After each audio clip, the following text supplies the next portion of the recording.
Welcome friends. आज हम आइल्स academic writing task 1 के बारे में सीखेंगे। आज का task Cambridge book 3 writing test 1 से लिया गया है। जैसे कि आप जानते हैं कि राइटिंग टास्क 1 की जो वर्ड लिमिट है वो 150 वर्ड्स होती है। तो इस टास्क में जो हमारी चीज़ चार्ट हमारे सामने है, उसमें दो तरह के चार्ट हैं, बार ग्राफ है और एक लाइन ग्राफ है। तो जो गिवन स्टेटमेंट है वो कुछ इस तरह से है कि the charts below show the number of Japanese tourist travelling abroad between 1985 and 1995 and Australia's share of the Japanese tourist market. तो जो लेफ़्ट साइड पे ग्राफ है, जो बार चार्ट है, ये बार ग्राफ जापानीज़ टूरिस्ट जो कि अपने मुल्क से बाहर जा रहे हैं उनको रिप्रेजेंट कर रहा है।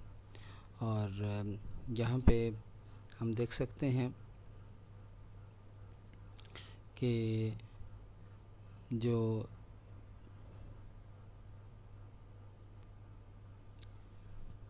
वाई एक्सिस है उसके ऊपर numbers travelling abroad in millions दिखाए गए हैं, जैसे कि 0, 2, 4, 6, 8, 10, 12, 14, 16 और 18। और जो एक्स एक्सिस है उस पर हमें ईयर्स जो हैं वो दिखाई दे रहे हैं, 85 से लेके 94 तक। जबकि जो लाइन ग्राफ है उसमें Australia share of Japanese tourist जो हैं, यानी जो जापानीज़ जो हैं वो ऑस्ट्रेलिया जाते हैं, उनकी जो परसेंटेज है वो दिखाई गई है। और उसमें 1, 2, 3, 4, 5, 6 और 7% तक दिखाया गया है। और यहाँ पे नीचे जो है वो ईयर्स उसी तरह 85 से 94 तक दिखाया गया है। तो सबसे पहला काम इंट्रोडक्शन होता है। तो इंट्रोडक्शन जो होता है वो दिया गया ऊपर जो स्टेटमेंट है उसे प्लीज़ मत जो है वो एज इट इज़ लिखें, बल्कि आप उनको अपने वर्ड्स में, अपने ओन वर्ड्स में जो है वो पैराफ्रेज करके तो उसे लिखें।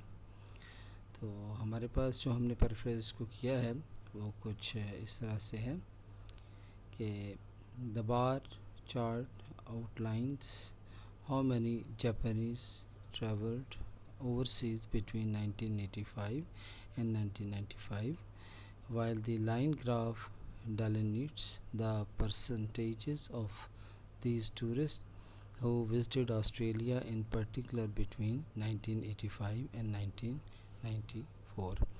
तो पहले जो हमने वर्ड इस्तेमाल किया है वो लफ्ज़ जैसे आउटलाइंस इस्तेमाल किया है, outlines how many Japanese travelled overseas. और जो सेकंड के लिए इस्तेमाल किया है वो डेलिनेट्स है, डेलिनेट्स से परसेंटेजेस ऑफ दिस टूरिस्ट। तो इस तरह से उसको अपने वर्ड्स में हमने कन्वर्ट किया। सेकंड जो स्टेप होता है वो ओवरऑल का है। तो ओवरऑल में हमने मैक्सिमम और मिनिमम, हाईएस्ट और लोएस्ट चीज़ों का जिक्र करना है। तो देखते हैं कि overall the number of Japanese who made overseas travels soared, and this is also true for the Australia's visiting travelers from Japan। तो यहाँ फिर अगेन जो है वो दोनों चार्ट्स का जो ओवरऑल है वो इकट्ठा ही दिया गया है। तो वर्ड इस्तेमाल जिसमें किया गया है वो सोर्ड है। सोर के माने ऊपर जाना के हैं। तो अगर हम देखें Japanese tourist travelling abroad left side पर, तो जो बार्स हैं वो ईयर बाय ईयर जो हैं वो ऊपर की तरफ जाते जो हैं वो दिखाई देते हैं। और अगर हम लाइन चार्ट की तरफ आते हैं तो वहाँ पे भी जो शेयर है ऑस्ट्रेलिया शेयर जापानीज़ टूरिस्ट का है, उसमें भी हमें लाइन जो है वो ऊपर की तरफ जो है वो जाती हुई नज़र आती है। तो वहाँ पे वर्ड जैसे सोर्ड लिखा गया है तो आगे लिख दिया गया है कि this is also true. True का मतलब है कि जैसे वो बढ़ रही है इसी तरह ये भी जो है वो बढ़ रही है। अब जो नेक्स्ट स्टेप होता है उसमें ये है कि अगर दो ग्राफ दे दिए गए हैं तो दोनों ग्राफ्स की जो स्पेसिफिक डिस्क्रिप्शंस हैं वो अलग अलग लिखी जाएंगी, और इसमें हम फैक्ट्स लिखेंगे और जहाँ जहाँ कंपैरिजन्स होंगे वो भी लिखेंगे। तो हमने सबसे पहले जो जापानीज़ टूरिस्ट ट्रैवलिंग अब्रॉड हैं उनको लिया है। तो फर्स्ट लाइन हमने लिखी है कि as can be seen from the illustration. देखें, ये जो इस तरह की फ्रेजेस हैं इनको याद कर लिया जाए। जो है ये आपकी एक तरह की फिलर्स ही हैं।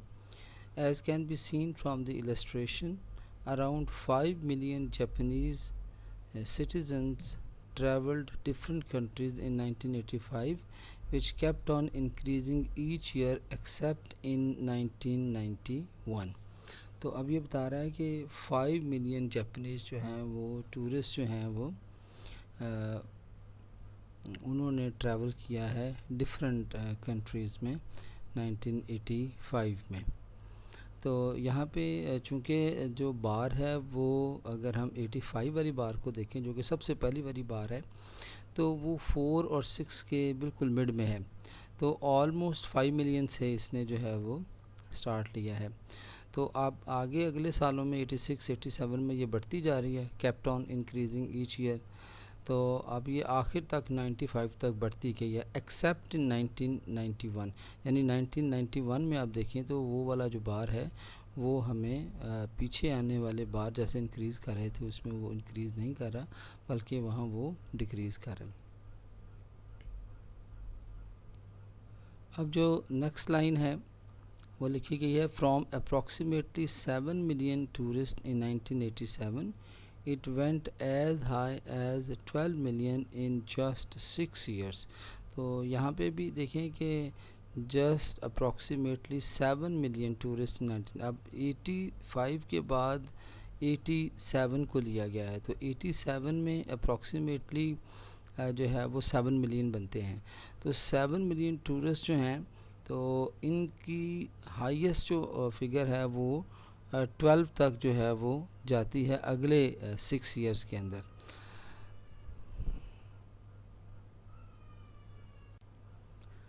जो थर्ड सेंटेंस इसका बारे में है वो है, finally in 1995 around 12 million Japanese toured foreign countries which was 3 times higher than that of a decade earlier। तो अब 1995 में जो हाईएस्ट अमाउंट है, जो हाईएस्ट नंबर जो है वो 15 मिलियन जापानीज़ का है जो दिखाई दे रहा है, और इसको उसने कहा है 3 टाइम्स हायर दैन। तो यहाँ एक हमें कंपैरिजन जो है वो दिखाई दे रहा है।